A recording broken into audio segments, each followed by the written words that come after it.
প্রধানমন্ত্রী আবাস যোজনায় নতুন উপভোক্তাদের ঘরের সমীক্ষা এখনো হয়নি, তাই দ্রুত সমীক্ষার দাবিতে এবার ইটাহার গ্রাম পঞ্চায়েত দফতরের গেটে তালা মেরে বিক্ষোভ দেখালো বাগবাড়ি মির্জাতপুর গ্রামের ক্ষুব্ধ বাসিন্দারা। এই ঘটনায় ব্যাপক উত্তেজনা ছড়ায় পঞ্চায়েত দপ্তরে। বিক্ষোভের জেরে পঞ্চায়েত অফিসে আটকে পড়েন প্রধান সহ দপ্তরের কর্মীরা। খবর পেয়ে ঘটনাস্থলে আসে ইটাহার থানার পুলিশ। ইটাহার গ্রাম পঞ্চায়েতের অধীনে অধিকাংশ বুথে আবাসের সমীক্ষা হলেও বাগবাড়ি মির্জাতপুর গ্রামে এখনো কোনো সমীক্ষা হয়নি। বিক্ষোভকারী বাসিন্দাদের অভিযোগ, বিগত তৃণমূল সরকারের আমলে বাগবাড়ি গ্রামের বহু মানুষ আবাসের ঘর থেকে বঞ্চিত হন। বর্তমানে এই গ্রামে বহু যোগ্য উপভোক্তা থাকা সত্ত্বেও এখানে সমীক্ষা না করে অন্য সংসদে সমীক্ষা করছেন পঞ্চায়েত দপ্তরের কর্মীরা। দীর্ঘক্ষণ প্রধান সহ পঞ্চায়েত কর্মীদের সঙ্গে বাকবিতণ্ডা চলে বিক্ষোভকারীদের। এরপর পুলিশের উপস্থিতিতে প্রধান দ্রুত সমীক্ষার আশ্বাস দিলে বিক্ষোভ প্রত্যাহার করেন মির্জাতপুর গ্রামের বাসিন্দারা। যদিও পঞ্চায়েতে সমীক্ষারত কর্মীর অভাব রয়েছে এবং ওই গ্রামে প্রাথমিকভাবে কয়েকবার সমীক্ষা হয়েছে বলে দাবি করেন। এ বিষয়ে প্রধান বিলকিস পারভিন কি বলেছেন শোনাবো।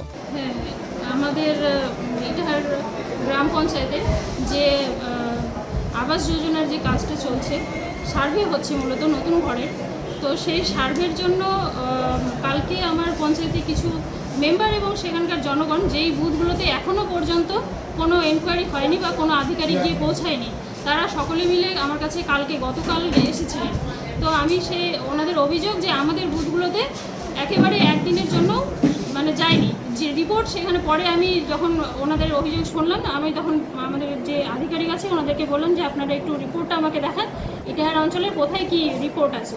সেখানে আমি যেটা দেখলাম, ঘেরা, দিঘনা, আলগ্রাম, আমাদের সোহার এবং সরাইদিঘি, ভাইটপাড়া এবং কামালপুর, এই বুথগুলোতে একেবারে জিরো, কোনোদিন কেউ যায়নি। এই মির্জাতপুর বলছে আবার? হ্যাঁ, মির্জাতপুরে গেছে, সেখানে 4 দিন এনকোয়ারি হয়েছে। মির্জাতপুরের বাগবাড়ি এবং মির্জাতপুর দুটো আলাদা পার্ট আছে। সেখানে আমরা আজকে যারা যিনারা এসেছিলেন ওনারা মির্জাতপুর থেকে এসেছেন, ওনারা যেটা বলছেন যে মির্জাতপুরে হয়নি, কিন্তু বাগবাড়ি বা মির্জাতপুরে আমার যতটুকু জানা যে এখান থেকে 4 দিন গেছে। তো সেই অনুসারেই আমি বিডিও সাহেব, কালকের অভিযোগ অনুসারে আমি বিডিও সাহেবের কাছে, ওনারা বললেন যে আমি প্রথম কথা হচ্ছে যে এখানে মেম্বারের বা কোনো প্রধানের কোনো ভূমিকা নেই আবাসের ব্যাপারে, আমাদের কোনো অথরাইজড নই আমরা, কিন্তু জনগণ যখন আমাদের কাছে কোনো অভিযোগ জানাতে আসবে তখন আমরা সেটা ফরওয়ার্ড করতে বাধ্য, আধিকারিকদের জানাতে বাধ্য বা বিডিও সাহেবকে প্রশাসনিক লেভেলে জানাতে বাধ্য। তো সেই বিষয়ে আমি বলেছিলাম আপনারা যান বিডিও সাহেবের কাছে, আপনাদের যা অভিযোগ আছে সেখানে গিয়ে বলুন।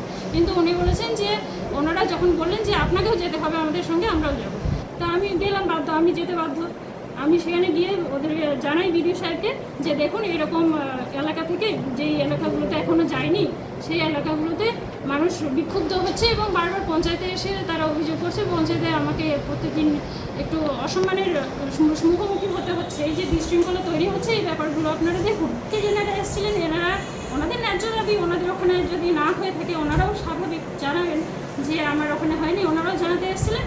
এবং সেই ব্যাপারে আমি যখন ওনাদেরকে বোঝালাম যে আমি সিচুয়েশান সামলানোর জন্য আজকে ওনাদের ওখানে আমার একজন স্টাফ ছিল, ওনারা চাইছেন ওই স্টাফ আজকে যেন ওনার ওখানেই যায়। কিন্তু আমি যখন বুঝালাম যে দেখুন কালকে এইরকম একটা পরিস্থিতি হয়েছে, আজকে শুধু সামলানোর জন্য আমি ওখানে বলেছি, রিকোয়েস্ট করেছি, আমি কোনো অথরাইজড নই যে আমি কাউকে কোথাও পাঠাবো। কর্মীদের অভাবেই কি ইনকোয়ারিটা এই সমস্যা হচ্ছে? আমার তো তাই মনে হচ্ছে যে কর্মীর অভাব, যেহেতু বড় জিপি এবং যথেষ্ট কর্মী যথেষ্ট পরিকাঠামোর অভাবেই সম্ভবত এই ধরনের। আবার পাঠাবেন?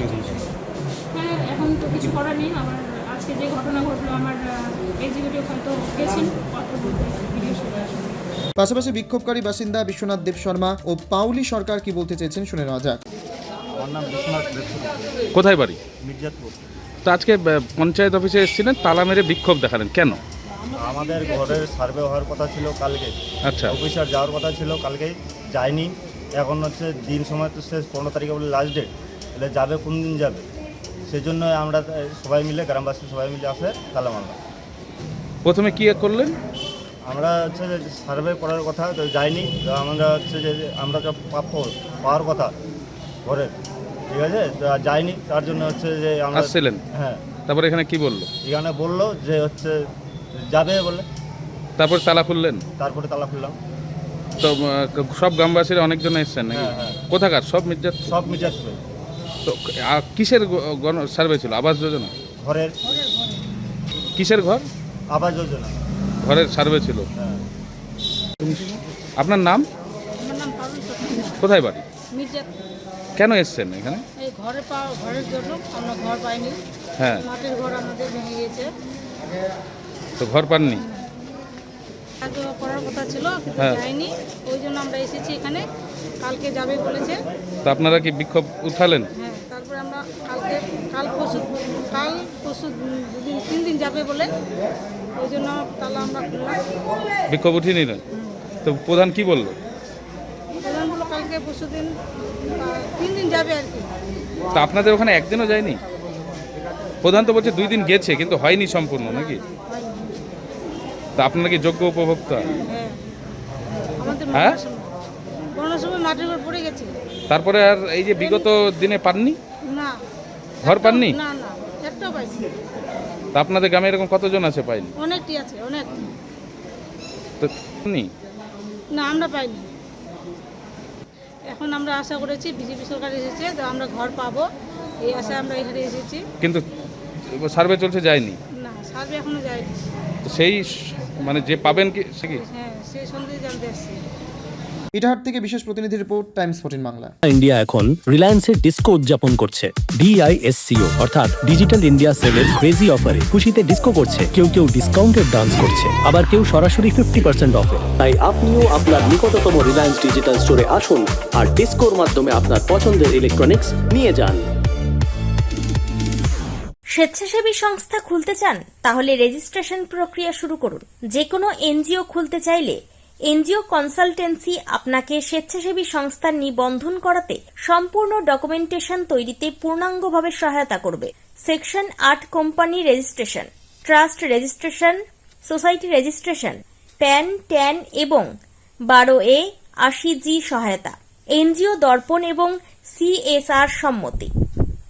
এখনই কল করুন 8345817300, হোয়াটসঅ্যাপ করুন 9434187666 এই নম্বরে। মুখের উজ্জ্বলতা হারিয়ে গেছে, স্পট পড়ে গেছে, ব্রণ ভর্তি, তাই আর দেরি না করে আজই আসুন রায়গঞ্জের চণ্ডীতলায় হেলথ প্লাস মাল্টি স্পেশালিটি ক্লিনিকে এবং এখানে পান অভিজ্ঞ ডাক্তার দ্বারা ফ্রি স্কিন টেস্ট। আরো বিস্তারিত জানতে যোগাযোগ করুন 9674895169 এই নম্বরে।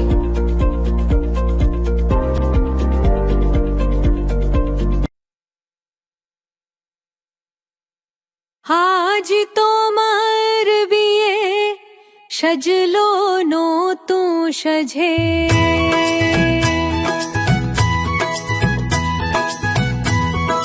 সবার মনেতে আনন্দ।